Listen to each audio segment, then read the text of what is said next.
तो एपिसोड 2 की शुरुआत वहीं से होती है जहां पिछला एपिसोड खत्म हुआ था। हिजू डरते डरते वॉशरूम से बाहर आती है, लेकिन उसके थोड़ी दूर में सावन को देखकर वह दूसरी ओर जाने लगती है और सावन उसे देख लेता है और उसकी तरफ आने लगता है। हिजू डर के मारे अपने पर्स को पीछे छुपाने लगती है और सावन उसे अपने साथ एक खाली कमरे में ले आता है, जहाँ उसके पास आते हुए उसे फोन दिखाने के लिए कहता है। नर्वस होकर अपना नॉर्मल फोन निकालती है तो सावन उसके करीब आकर उससे पूछता है कि कल क्या तुम्हारे कार का कोई एक्सीडेंट हुआ था। वहाँ में सर हिलाती है तो सावन एक्सीडेंट का टाइम पूछता है तो हिजू वही टाइम बताती है जब सावन को किडनैपर का कॉल आया था। अपने फोन में टाइप करके बताती है। सावन को तो बहुत गुस्सा आ रहा था क्योंकि उस किडनैपर की बात सच निकली थी। देन वो हिजू को चेक करने लगता है कि उसे चोट लगी है या नहीं, जहां उसके गर्दन पे चाकू के कट का निशान दिख जाता है और गला दबाने का भी निशान था। यह देख सावन उसे गुस्से में पूछता है कि क्या है ये, कौन था वो, क्या तुमने उसका चेहरा देखा। ये जो टाइप करके बताती कि उसका चेहरा कवर था इसलिए मैं देख नहीं पाई। सावन पूछता है क्या उसने तुम्हारी गर्दन पे चाकू रखकर तुम्हें मारने की धमकी दी थी, या जहाँ में सर हिलाती है। जसुन सावन को तो बहुत ही ज्यादा गुस्सा आता है तो उससे कहता है कि इतनी बड़ी बात होगी और तुमने मुझे बताया क्यों नहीं। इस पे जी कोई रिएक्ट नहीं करती तो सावन कहता है कि अब से कहीं भी जाना है तो बॉडीगार्ड साथ ले जाना। ये बोलकर वो बाहर आता है और अपने बिल्डिंग के सिक्योरिटी टीम को रेडी रहने के लिए कहता है। देन दोजे को कॉल करके उस किडनैपर का लोकेशन ट्रैक हुआ या नहीं पूछता है। दोजे उसे बताता है कि उसका आईपी एड्रेस बार बार चेंज हो रहा है, शायद ये लोग कोई गैंग है। तो सावन उसे कहता है कि उस किडनैपर को मेरे बारे में बहुत ज्यादा पता है, जो बातें सिर्फ मेरी फैमिली जानती है वो भी उसे पता है। आज इस इवेंट में जो भी आया था उन सबके बारे में पता करो और मैं तुम्हें किडनैपर और मेरे बीच हुई बात का रिकॉर्डिंग भेजता हूँ। शायद वो एक आदमी है पर वो इस मॉडरेटर यूज कर रहा है, उसे हटाने की कोशिश करो। इधर किडनैपर वाले फोन में भी बातें रिकॉर्ड हुआ था जो घरा कर ही सुनती है और थोड़ा हंसते हुए कहती कि सावन तो पक्का डर गया है। देन वो इस फोन को देखकर कहते हैं कि 2 दिन से ये फोन मेरे पास है, शायद वो किडनैपर इसे ढूंढ रहा होगा, इसलिए मुझे जल्दी यही काम खत्म करना होगा। तभी दरवाजा खुलने की आवाज आती है तो वो उस फोन को अपने पर्स में छुपा देती है। सावन डायरेक्टली उसके रूम में आ जाता है और उसकी कार की चाबी देने के लिए कहता है। इवन वो खुद उसके पर्स से निकालने जा रहा था तो हिजू जल्दी से उसका हाथ पकड़ लेती है और उससे पर्स छीनकर उसे चाबी दे देती है। सावन अपने पार्किंग लॉट में आता है और कार के अंदर सब कुछ चेक करने लगता है, स्पेशली कार का डैश कैम, जिसके बारे में इधर हिजू को भी याद आता है, इसलिए वो जल्दी से भागकर पार्किंग लॉट में आती है। पर सावन उसे बताता है कि डैश कैम में कुछ भी रिकॉर्ड नहीं हुआ था। ये सुन हिजू रिलैक्स होती है तो फ्लैशबैक से हमें पता चलता है कि उस एक्सीडेंट के बाद हिजू किडनैपर का फोन लेकर दूर भाग गई थी और फिर एक तो ट्रक को इस जगह पे बुलाया था जिससे पहले ही वो किडनैपर भाग चुका था। कमिंग बैक टू प्रेजेंट एक बाइक उनके करीब से आ रही थी तो सावन जल्दी से हिजू को अपनी तरफ खींच लेता है। देन उसे कहता है कि कल से काम पे जाने की जरूरत नहीं है। देन हिजू लिखती है कि कल मुझे हमारी डायरेक्टर के साथ कोर्ट जाना है इंटरप्रेटर के काम के लिए। तुम्हारी माँ ने भी मुझे ये काम छोड़ने के लिए कहा है लेकिन मैं करना चाहती हूँ, सावन कहता है। फिर सिक्योरिटी को अपने साथ रखना पर हिजू मना कर देती है तो सावन किसी को कॉल करता है और हिजू के कार के डैश कैम फुटेज को रिकवर करने के लिए कहता है। देन वो अपनी मॉम के साथ लंच करने आता है जो उसे इलेक्शन टाइम में अपने डैड को सपोर्ट करने के लिए कहती है। इस पे सावन कुछ भी नहीं कहता। मॉम कहती है तुम जरा अपनी वाइफ को इलेक्शन से दूर ही रखना, पता नहीं पर मुझे वो ठीक नहीं लगती। सावन कहता है आप ही लोग तो चाहते थे मिस्टर हन की बेटी के साथ मेरी शादी कराना, इवन ब्राइड बदलने के बाद भी आप लोग ये रिश्ता जोड़ना चाहते थे। आखिरकार मिस्टर हन ने ही हमारी फैमिली के पुराने स्कैंडल्स को छुपाने में मदद की है। इधर हिजू अपना कोर्ट का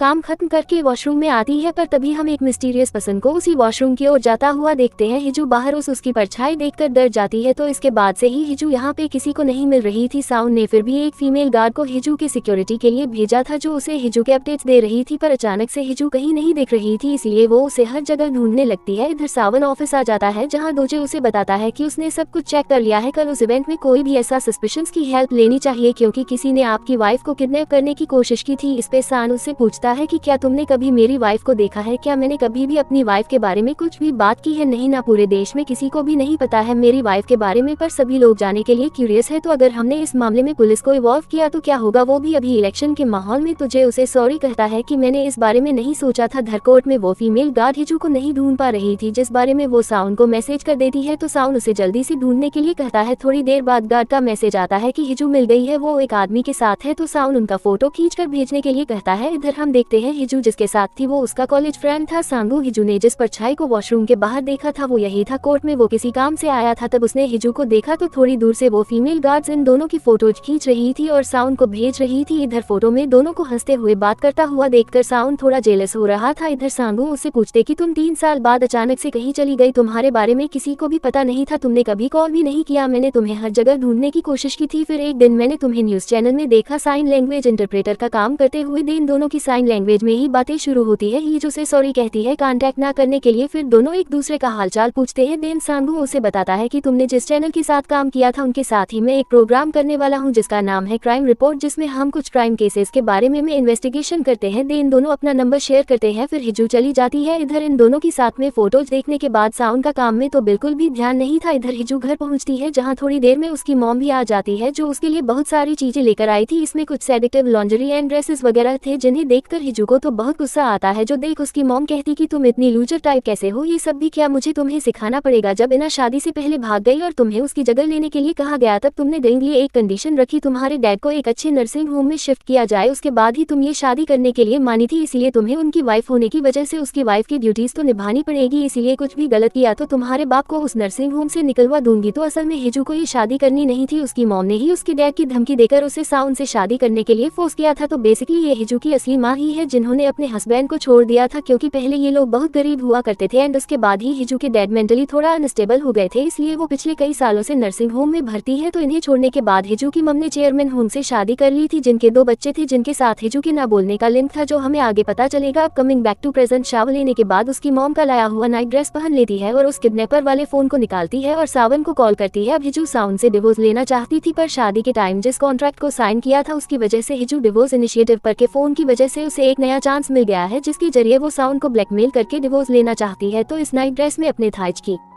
फोटो खींचकर साउन को भेजती एंड कहती कि क्या अब तक तुमने डिसाइड नहीं किया। साउन पूछता ही क्या है। हिजू कहती है तुम कैसे हस्बैंड हो, अपनी वाइफ की फोटो नहीं पहचान पा रहे हो, ये तुम्हारी वाइफ की थाइज है। अब मैं इस फोटो को किस तरह से यूज करूंगा ये तुम खुद सोच लो। साउन कहता है ऐसे फेक फोटो से तुम क्या ही कर लोगे। हिजू कहती है अब तक अपनी वाइफ की बॉडी पहचान नहीं पाए, उसके थाई पे एक यूनिक मोल है, कभी देखा नहीं क्या? क्या तुमने अपनी वाइफ को कभी नेकेड नहीं देखा? जसुन साउन को तो और ज्यादा गुस्सा आ रहा था, इसीलिए अब साउन उल्टा उससे सवाल पूछने लग जाता है ताकि किडनैपर के बारे में उसे कुछ पता चले। पर हिजू भी सामने से उल्टा जवाब देती है और उसे गुस्से में कह देती कि अगर मेरी बात पे बिलीव नहीं होता तो जाके अपनी वाइफ की थाइज चेक कर लेना, पता चल जाएगा ये उसकी फोटो है या नहीं। ये बोलकर कॉल काट देती है। पर इस बार 10 मिनट से ज्यादा इनकी बात हो चुकी थी, इसलिए इस बार फोन के लोकेशन के बहुत करीब आ चुके थे, लेकिन अब भी सियोल के ही 3 अलग एड्रेस दिखा रहे थे। तो साउन अपनी टीम को और अच्छे से ट्राई करते रहने के लिए कहता है और दोजे को उस फोटो के ओरिजिन पता करने को कहने ही जा रहा था, पर वो रुक जाता है क्योंकि पिछली बार की तरह वो कोई गलती नहीं करना चाहता जैसा उसने किडनैपर की बात को मजाक में लेकर किया था, इसीलिए वो यहाँ से घर के लिए निकलता है। लेकिन इधर हिजू सोच में पड़ गई थी कि कहीं साउन उसके थाई चेक करने न आ जाए। इस बारे में सोच कर उसे तो नींद भी नहीं आ रही थी। तभी वो दरवाजा ओपन होने की आवाज सुनती है, इसलिए वो ब्लैंकेट के अंदर घुसकर सोने की एक्टिंग करती है। साउन डायरेक्टली हिजू के रूम में ही आता है और उसके ब्लैंकेट को हटाने की कोशिश करता है, लेकिन हिजू ब्लैंकेट को और जोर से पकड़ के रखती है, पर सावन जोर से ब्लैंकेट को खींच देता है जिस चक्कर में वो उसके ऊपर गिर जाता है। तो हिजू दूसरी साइड फेस कर लेती है। तो सावन उठ जाता है और उसे बताता है कि प्रेसिडेंशियल ऑफिस में एक साइन लैंग्वेज इंटरप्रेटर की जरूरत है, तुम चाहे तो उसके लिए अप्लाई कर सकती हो, तुम ही तो काम करना चाहती थी ना, तो अपनी काबिलियत से वो पोजीशन हासिल करके दिखाओ। ये बताकर चला जाता है एंड हिजू आज लाइक अचानक से बस ये बताने आया था। साउंड डाइनिंग टेबल को देखकर 9 साल पहले उनकी शादी की पहली रात को याद करता है। हिजू खाना बनाकर उसका वेट करते करते सो गई थी जिसे साउंड प्यार से देख रहा था। फिर उसके सामने जाकर बैठता है। खाना खाने के बाद हिजी उसे डांस करने के लिए बुलाती है। इसमें वो बहुत ज्यादा नर्वस थी। अब वो ये सब रोमांटिक माहौल बनाने के लिए कह रही थी जो कि उसकी मॉम ने कहा था। ये साउंड नोटिस करता है तो उसे अपनी तरफ देखने के लिए कहता है और उसके पास आकर बताता है कि क्या तुम्हें एक टेप चाहिए? मेरे लिए फीलिंगलेस मत करना, तुम्हें मेरे सामने किसी का पपेट बनने की जरूरत नहीं है और खास करके तुम्हारी मम जो भी करे वो हर चीज करने की जरूरत नहीं है। ये मैं क्लियरली बता रहा हूँ कि तुम कभी भी मेरे प्लान का हिस्सा नहीं थी, इसलिए कभी मेरे मैटर्स में मत पड़ना। ये बोलकर वो चला गया था। तो प्रेजेंट में साउंड हिजू के रूम की ओर देखने लगता है। इधर हिजू को तो नींद ही नहीं आ रही थी क्योंकि सावन के ऐसे अचानक से उसके ऊपर गिरने की वजह से उसकी हार्ट बीट फास्ट हो गई थी। अब सुबह वो उठती है तो साउंड ब्रेकफास्ट का पूछता है तो वो ब्रेकफास्ट बनाने जाती है, लेकिन फिर सावन जाकर खुद ही ब्रेकफास्ट बनाने लगता है जो देखकर ही जो भी उसकी हेल्प करने आती है। तो खाना बनाते हुए साउंड उसे इनडायरेक्टली सांगू के बारे में पूछता है कि उस दिन कोर्ट में तुम सिक्योरिटी को नहीं मिल रही थी। जजू कहती है कॉलेज फ्रेंड मिल गया था जिससे बात कर रही थी। तो साउंड पूछता है कि क्या तुम दोनों क्लोज थे, मेरा मतलब क्या तुम दोनों अच्छे दोस्त थे और क्या वो भरोसेमंद है? जो हाँ कहती है। तभी साउंड को दोजे का मैसेज आता है तो साउंड उसके लिए खाना रेडी करके चला जाता है। हिजू कहती है क्या इसने मेरे लिए खाना बनाया? इधर यूरी के ऑफिस के बाहर किसी सेलिब्रिटी के फैंस आए हुए थे, इनकी धक्के से वो गिरने वाली थी, पर तभी सांगू उसे होल्ड कर लेता है जिसको यूरी देखते रह जाती है। तो सांगू ये कहानी का सेकंड मेन लीड जो बाय प्रोफेशन एक डॉक्टर है और एक यूट्यूब भी। तो यूरी की कॉफी सांगू के हाथ में गिर जाती है तो दोनों बैठकर बात कर रहे थे। तभी उन्हें पता चलता है कि